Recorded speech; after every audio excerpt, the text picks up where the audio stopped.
Dubai നഗരത്തിൽ നിലവിൽ tram service ഉണ്ട്. കൃത്യമായ ട്രാക്കുകളിലൂടെ ഓടുന്ന ഇലക്ട്രിക് ട്രാം സർവീസ്. എന്നാൽ ട്രാക്കുകളില്ലാതെ റോഡുകളിലൂടെ ഓടുന്ന പുതിയ പൊതുഗതാഗത സംവിധാനമാണ് ദുബായിൽ വരാൻ പോകുന്നത്. ക്യാമറ സിഗ്നലുകളും വെർച്വൽ ട്രാക്കുകളും ഉപയോഗിച്ചാകും പുതിയ ഇലക്ട്രിക് ട്രാമുകൾ സർവീസ് നടത്തുക. ഡ്രൈവർ ഉണ്ടാകില്ല. 3 ബോഗികൾ ഉണ്ടാകും. ഒരേ സമയത്ത് 300ഓളം പേർക്ക് യാത്ര ചെയ്യാം. നഗരത്തിൽ 8 മേഖലകളിലാണ് ട്രാക്ക്ലെസ് ട്രാമുകൾ സർവീസ് നടത്തുകയെന്ന് RTA അറിയിച്ചു. Artificial intelligence, optical navigation, GPS, lidar തുടങ്ങിയ സാങ്കേതിക വിദ്യകളാണ് ട്രാമുകളിൽ ഉപയോഗിക്കുക. നിലവിലെ ട്രാം സർവീസിനേക്കാൾ കുറഞ്ഞ ചെലവിൽ പുതിയ സർവീസ് ആരംഭിക്കാനാകുമെന്ന് റോഡ്സ് ആൻഡ് ട്രാൻസ്പോർട്ട് അതോറിറ്റി അറിയിച്ചു.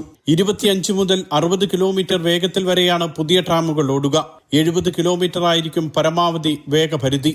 ഒരു തവണ ചാർജ് ചെയ്താൽ 100 കിലോമീറ്റർ വരെ ഓടാൻ ട്രാക്ക്ലെസ് ട്രാമുകൾക്ക് കഴിയുമെന്നും roads and transport authority chairman Mattar Al Tahir അറിയിച്ചു. Mathrubhumi news, Dubai.